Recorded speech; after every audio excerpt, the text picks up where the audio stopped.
So hello friends, स्वागत है आपका हमारे channel S education and tricks पर। तो फ्रेंड्स, आज हम रासायनिक संयोजन के नियम पढ़ने वाले हैं। तो फ्रेंड्स, आज हम इसको पूरा कॉन्सेप्ट क्लियर करेंगे।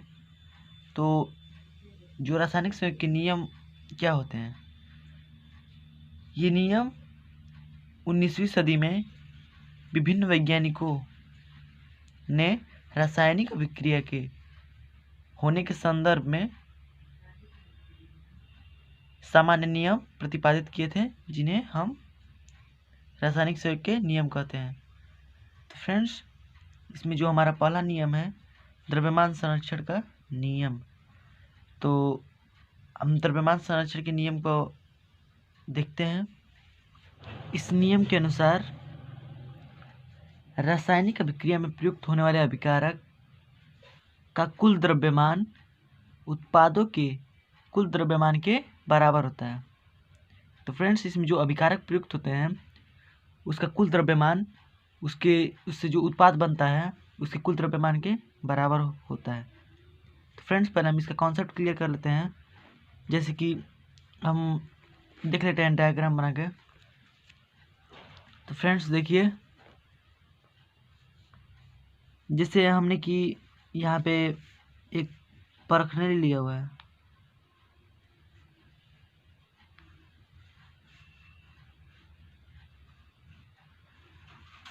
देखिए फ्रेंड्स, इसमें हम एक टेस्ट ट्यूब लगा देते हैं। ये टेस्ट ट्यूब है। तो फ्रेंड्स, अब इसमें देखिए, इसमें हम CaCl जो टेस्ट ट्यूब में जो भरा हुआ है द्रव्य, इसमें CaCl2 और जो इसमें घुला हुआ है उसे NaSO4। तो फ्रेंड्स, जब हम इसको वेट करेंगे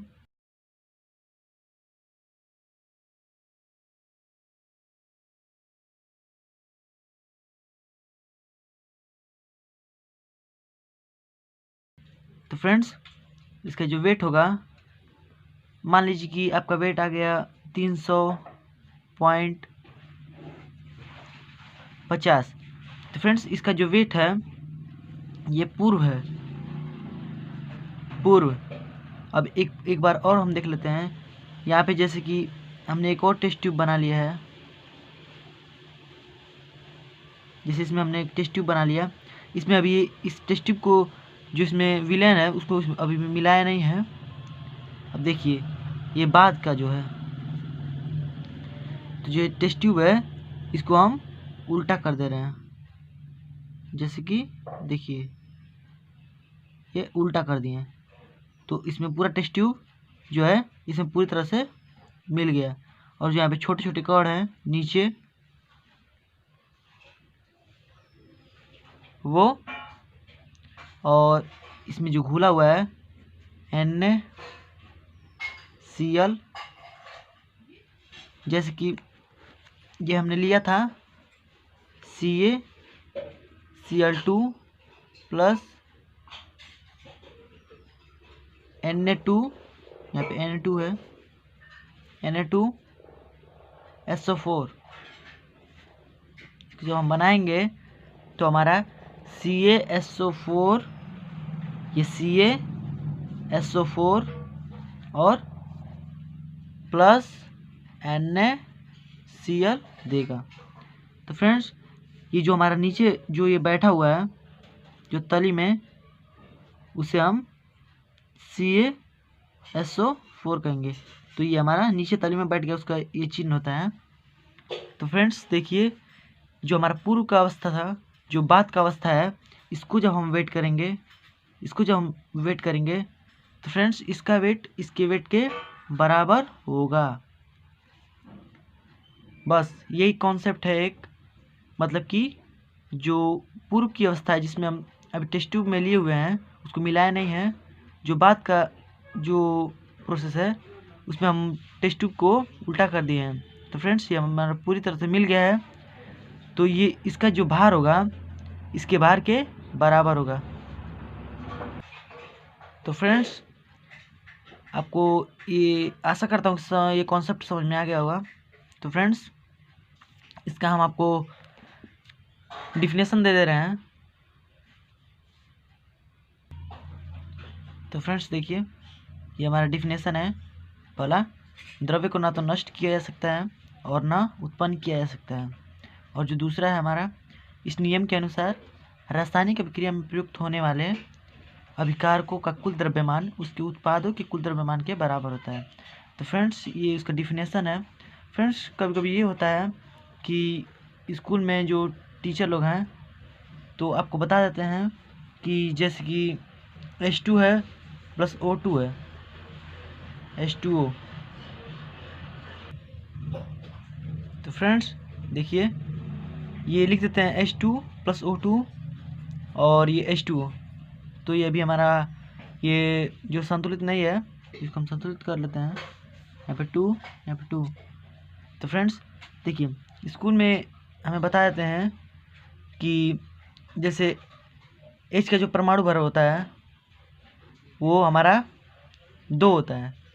तो फ्रेंड्स तो दो में जब हम 2 गुणा करेंगे तो यहाँ पे हमारा 4 हो जाएगा और प्लस ये जो हमारा O2 है इसका परमाणु भार 16 हो जाएगा। अब यहाँ पे देखिए जो हमारा है H2 का, तो ये हमारा 4 हो जाएगा और ये ऑक्सीजन है इसका परमाणु भार हमारा हो जाएगा 8 दूनी 16, 16 इसका परमाणु भार हो जाएगा। तो फ्रेंड्स सॉरी यहाँ पे 2 है ऑक्सीजन है ना, इसलिए यहाँ पे हमारा 32 हो जाएगा।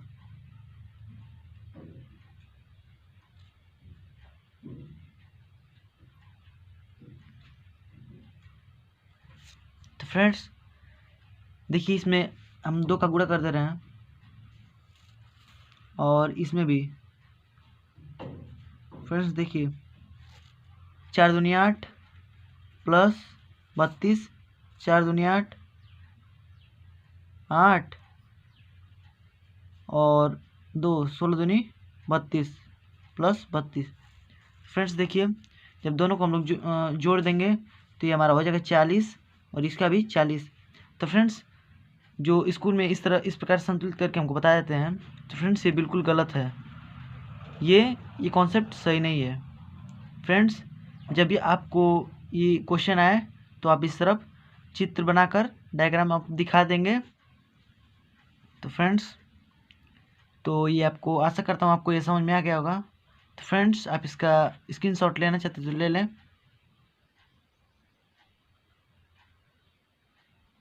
तो फ्रेंड्स चलते हैं अगले स्थिर अनुपात के नियम पर। फ्रेंड्स देखिए ये नियम बहुत ही सरल है। जैसे कि फ्रेंड्स देखिए आप परिभाषा को पढ़ के आप समझ सकते हैं कि इस नियम के अनुसार किसी भी रासायनिक यौगिक का संगठन निर्माण की विधि पर निर्भर नहीं करता, अर्थात किसी भी यौगिक में उनके तत्वों के अनुपात हमेशा समान रहते हैं, चाहे वह किसी भी विधि से बनाया गया हो। जैसे आपने देखा, जिसे हम उदाहरण ले लेते हैं, जैसे उदाहरण है H2O। तो फ्रेंड्स अब इसमें जो H2O है तो इसका हम क्या लिखेंगे, तो परमाणु होगा, इसमें 2 हैं तो ये 2 होगा और इसका 1 है, संबंध है 1, तो ये परमाणु के हिसाब से है, मतलब परमाणु के अनुसार। और जो H2O है इसको अगर हम द्रव्यमान के हिसाब से लिखेंगे तो ये हमारा हो जाएगा 2 संबंध 16 और इसको छोटा करेंगे तो हमारा हो जाएगा 2 8 16, एक संबंध 8 के अनुपात में ये हमारा हो जाएगा द्रव्यमान के अनुसार। तो फ्रेंड्स देखिए इसमें हम चाहें जल को कहीं से भी लाएं, जो उसका H और H2 होगा और O होगा वो हर जगह समान होगा। मतलब कि H में 2 हाइड्रोजन रहेंगे और 1 ऑक्सीजन रहेगा, चाहे वो किसी भी विधि से बनाया जाए। मतलब इसे हम नाले में से लाएं, चाहे नदी में से लाएं, नहर में से लाएं, या मतलब हर जगह से इसका जो हाइड्रोजन और ऑक्सीजन ये समान रहेंगे।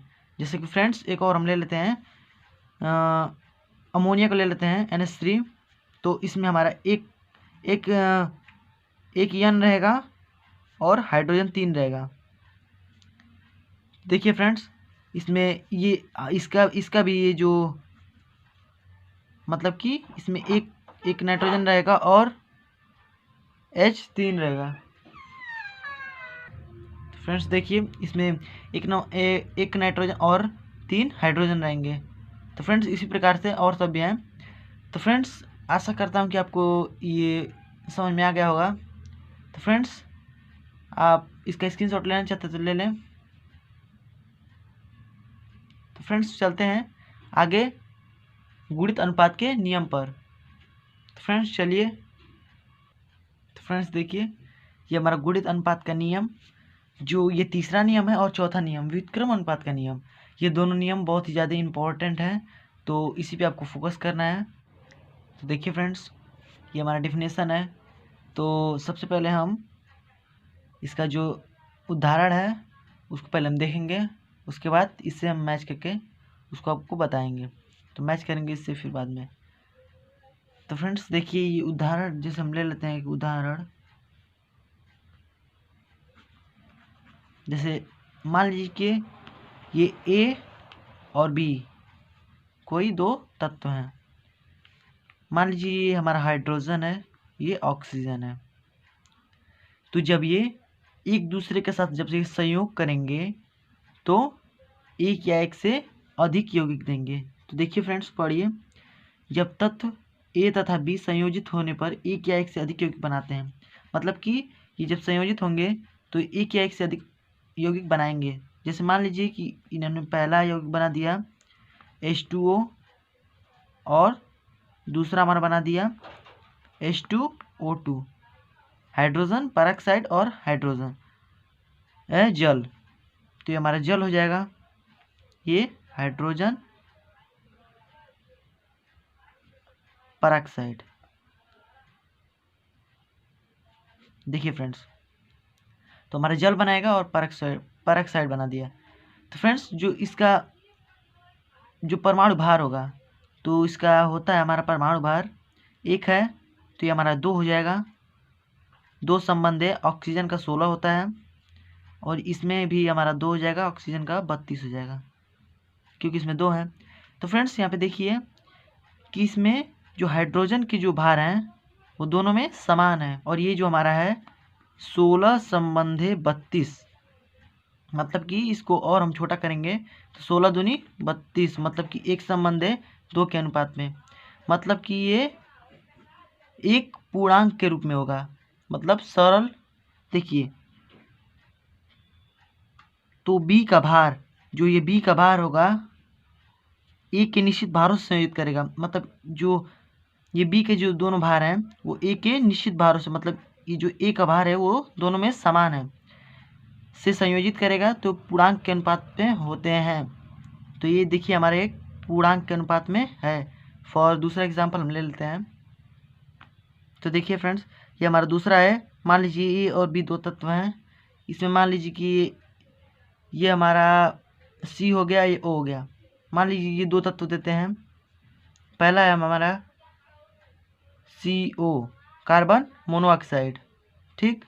उसके बाद हमारा जो दूसरा दे देते हैं CO2, कार्बन डाइऑक्साइड। तो ये जो हमारे 2 तत्व दिए हैं, तो इसमें जो कार्बन की जो भार होगा तो हमारा हो जाएगा 6, 6 दूनी 12, मतलब कि इसका जो परमाणु भार होगा वो 12 होगा, और संबंध ये जो हमारा 16 हो जाएगा। और इसमें देखिए, इसमें भी हमारा ये 12 हो जाएगा, और O2 है तो 16 दूनी 32, मतलब कि इसका परमाणु भार 32 होगा, इसका 16 हो जाएगा। तो देखिए फ्रेंड्स, इसमें भी हमारा जो ये कार्बन का ये जो परमाणु भार है दोनों में समान है। तो ये जो 16 अनुपात 32 है, यह एक संबंध है 2, मतलब कि यह भी एक पूर्णांक के रूप में है। तो फ्रेंड्स देखिए, इसमें हम नियम कह रहा है कि जब दो तत्व ए और बी संयोजित होते हैं तो एक या एक से अधिक यौगिक बनाते हैं, एक या एक से अधिक यौगिक बनाते हैं। तो जो बी का भार होता है, जो ये बी का भार ए के निश्चित भारों से संयोजित होते हैं, तो फ्रेंड्स देखिए पूर्णांक के अनुपात में होते हैं। तो देखिए पूर्णांक के अनुपात में है 1 संबंध 2। तो फ्रेंड्स मैं आशा करता हूँ कि आपको ये कॉन्सेप्ट समझ में आ गया होगा। तो फ्रेंड्स अब इसका स्क्रीनशॉट लेना चाहते तो ले लें। तो फ्रेंड्स चलते हैं आगे चौथे वाले पे, जो हमारा कि व्युत्क्रम अनुपात का नियम है। तो फ्रेंड्स देखिए, ये हमारा व्युत्क्रम अनुपात का नियम है। इस कॉन्सेप्ट को भी आपको ध्यान से समझना है। तो फ्रेंड्स चलते हैं। तो देखिए इसकी डिफिनीशन है। तो फ्रेंड्स पहले हम इसको उदाहरण समझेंगे, उसके बाद डिफिनीशन पे चलेंगे। तो उदाहरण ले लेते हैं एक, जैसे कि मान लीजिए कि ए और बी कोई तत्व है, मान लीजिए हाइड्रोजन और ऑक्सीजन है। जब ये किसी तीसरे तत्व, मान लीजिए ये सी से क्रिया कर रहे हैं, तो 2 या 2 से अधिक जो है पदार्थ देंगे, यौगिक बनाएंगे। तो मान लीजिए ये इससे क्रिया किया, ये इससे क्रिया किया, तो मान लीजिए ये इससे क्रिया करके CH4 दे दिया और ये CO2 दे दिया।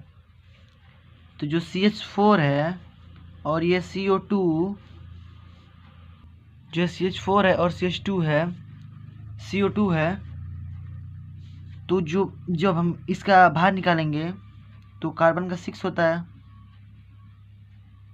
तो हमारा 12 हो जाएगा ये। और हाइड्रोजन, तो हाइड्रोजन हमारा 4 है, तो 2, ये हमारा 4 हो जाएगा। मतलब कि इसमें C का ये हो जाएगा और H का ये हो जाएगा। और इसमें हम देख लेते हैं कि हमारा ये जो कार्बन है, इसका भी हमारा इसमें 12 हो जाएगा। मतलब कि ये C है, ये O है ऑक्सीजन, तो ये हमारा 12 हो जाएगा संबंध है, जो इसका अनुपात होगा। और ये जो ऑक्सीजन है, इसमें हमारा इसका जो परमाणु भार होता है 16, तो इसमें 2 ऑक्सीजन है तो हमारा 32 हो जाएगा। तो देखिए इसमें जो कार्बन की जो भार है दोनों में समान है। अब देखिए, अब डिफिनीशन को आप ध्यान से एकदम पढ़िएगा। देखिए इस नियम के अनुसार जब 2 या 2 से अधिक पदार्थों के भार, जब 2 या 2 से अधिक पदार्थों के भार जो रासायनिक रूप से अलग अलग हैं, ये देखिए अलग अलग हैं, किसी तीसरे समरूप भारों से क्रिया करते हैं। ये मान लीजिए तीसरा समरूप भार है जिससे वो क्रिया कर रहे हैं, तो वे परस्पर क्रिया करने वाले भार ही होते हैं। मतलब कि देखिए इसमें ये जो परस्पर ये जो क्रिया करेंगे ये दोनों, तो देखिए इसमें ये जो इसका ये परस्पर जो भार है, C का ये भी 12 है और ये भी 12 है। तो ये हमारा जो हाइड्रोजन का है 4 संबंधे 32, तो जो हमारा ये है, तो इसको हम जब कटेगा ये, तो हमारे एक संबंधे 4 बाटे 32, तो हमारे एक संबंधे 8 है। और जब ये देखिए, तो वे परस्पर क्रिया करने वाले भार ही होते हैं। तो ये जो परस्पर हमारे जो ये क्रिया कर रहे हैं हाइड्रोजन और ऑक्सीजन, जब हम इसका अनुपात निकालेंगे तो मान लीजिए ये हमको दे दिया H2O, तो H2O का जब हम बाहर निकालेंगे तो H का हमारा हो जाएगा 2, यहाँ पे 2 ऑक्सीजन है, 2 हाइड्रोजन, तो हमारा 2 हो जाएगा। और ऑक्सीजन हमारा इसका परमाणु भार 16 होता है, तो हमारा 16 हो जाएगा। जब इसको काटेंगे तो एक संबंध है 8 हमारा आएगा। तो जो इसका भार होगा इस भार के अनुपात के बराबर होगा। तो देखिए, तो वे परस्पर क्रिया करने वाले भार ही होते हैं। तो देखिए हमने यहाँ पे सिद्ध कर दिया है कि वो परस्पर क्रिया करने वाले भार ही होते हैं। फिर से आपको हम समझाने की कोशिश कर रहा हूँ। फिर से आप देखिए,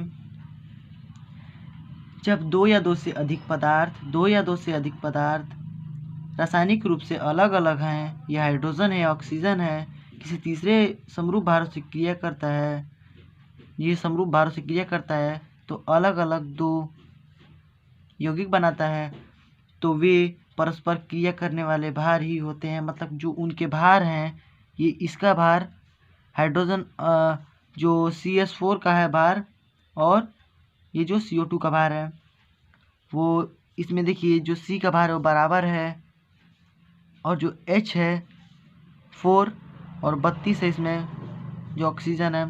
तो जो इसका ये जो हमारा भार निकला है, वो ये भार इसके जो इसमें परस्पर क्रिया करने वाले भार ही होते हैं, या उनके सरल गुणित अनुपात में होते हैं, या उनके सरल गुणा के अनुपात में होते हैं। तो देखिए ये हमारा एक संबंध 8 है, वो ये हमारा जो परस्पर भार क्रिया कर रहे हैं उसके संबंध के बराबर है। मतलब कि ये दोनों बराबर होंगे या सरल गुणित अनुपात में होंगे। तो फ्रेंड्स, आशा करता हूँ कि आपको ये कॉन्सेप्ट समझ में आ गया होगा। अगर नहीं आया है तो इसको बार बार आप देखिए और प्रैक्टिस करिए, क्योंकि ये जो गुणित अनुपात का नियम था, व्युत्क्रम अनुपात का नियम, इसको आप कॉन्सेप्ट को पूरे अच्छी तरह से समझ जाइए, क्योंकि ये जो परीक्षाओं के लिए बहुत ही इम्पोर्टेंट है और बहुत ही महत्वपूर्ण प्रश्न है। तो फ्रेंड्स, आशा करता हूँ कि आपको हमारा वीडियो अच्छा लगा होगा। अगर अच्छा लगा है तो उसे लाइक कीजिए और अपने दोस्तों में शेयर कीजिए। अगर फ्रेंड्स आप हमारे वीडियो पे नए हैं तो हमारे चैनल को सब्सक्राइब कर लीजिए और साथ में बेल आइकन को प्रेस कर दीजिए, ताकि हमारी जो आने वाली वीडियो हैं वो आपको मिले सबसे पहले। तो फ्रेंड्स, मिलते हैं अगले वीडियो में, तब तक के लिए गुड बाय, जय हिंद, वंदे मातरम।